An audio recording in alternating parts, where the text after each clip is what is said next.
為咗配合今年大會嘅主題 Be My Princess， 10位溫哥華華姐已經蛻變成美麗可人嘅公主啦。大會仲安排咗一位由香港遠道而嚟嘅白馬王子添，佢就係今年嘅特別表演嘉賓許廷鏗啦。等我同佢傾下偈先。Hello Alfred， 你好啊。Hello， 大家好，我係 Alfred 許廷鏗。你除咗再做歌手之外，仲有做牙醫嘅喎，咁你點兼顧兩邊嘅工作呢？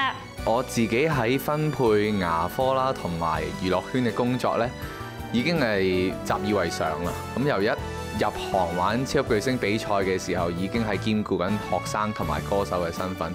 咁慢慢已經開始係真係識得點樣去分配時間咯。咁呢樣嘢我覺得都係值得去分享下嘅。希望到時可以同大家一齊講下。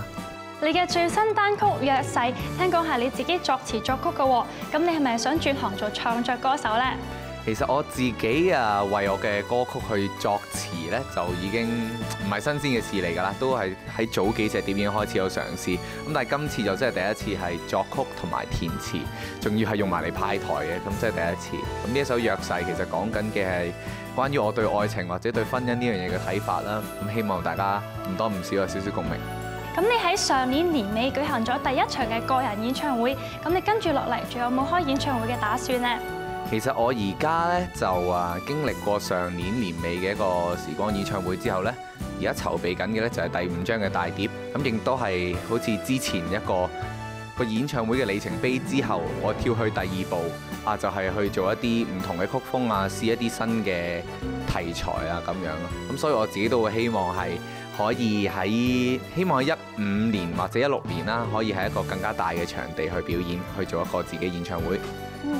咁你對美麗嘅準則係乜嘢呢？其實對我嚟講咧，美麗咧唔係話睇相會睇得出嘅嘢嚟嘅。五官嘅擺放或者標誌程度，可能喺相度睇得出。但係一種美麗其實係講緊係成個人你面對面嘅時候，佢俾到一種咩嘅感覺你呢？可能係一種好自信引發出嚟嘅一種，你覺得係好 charm 喎，一種咁樣嘅感覺。咁我自己對於靚嘅準則其實係咁咯。如果話個面蛋好靚，但係可能入邊其實我唔好感覺到佢係一個咩嘅人，反而就可能會打咗啲折扣。唔該晒許廷鏗啊！期待12月10號喺溫哥華華裔小姐競選欣賞你嘅演出啦！美麗、智慧、愛心都係10位溫哥華華姐身上共同嘅特質嚟㗎。跟住落嚟，等我哋一齊了解下9號同埋10號嘅溫哥華佳麗啦。首先問下9號吳嘉瑤 Maggie 啊，你學咗14年芭蕾舞，刻苦嘅訓練對你參選有咩幫助呢？這14年的芭蕾舞確實很辛苦，可是我卻樂在其中，因為這一個過程讓我不僅提升了自己的體型，更令我的氣質更加沉穩、更加優雅。我相信這一門特長可以讓我更加自信地在舞台上表現我自己。工作人員話你係比較怕醜，咁你會點樣克服呢個問題呢？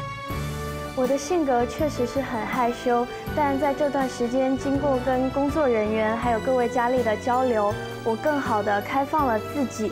我相信我可以在最短的時間內把自己的壞毛病改掉，更從容地去面對每一個比賽。最後係10號周楚琪。楚琪啊，你擁有鋼琴8級程度，咁你多年嘅音樂鍛鍊對你喺舞台演繹有咩幫助呢？我覺得鋼琴演奏的經驗讓我更自信地面對舞台，而每一次用心的準備都能讓我覺得很充實。在舞台上，在對觀眾表現藝術和美，我覺得是一件非常有意義的事情。另外，音樂還能讓我心情放鬆，緩解壓力，所以我覺得這對舞台表演有很大的幫助。你個夢想係成為成功嘅事業女性，咁你點解認為北京同埋香港呢2個城市可以達成夢想呢？因為我覺得北京跟香港都是繁華的大都市，生活節奏很快，未來也有無數的發展空間，所以我覺得這2個城市是一個很好的平台，能夠幫助我完成我的夢想。10位溫哥華華姐咧就已經全部介紹完畢啦，決賽臨近，如果大家想了解佢哋多啲咧，就要密切 follow 佢哋嘅 blog 啦。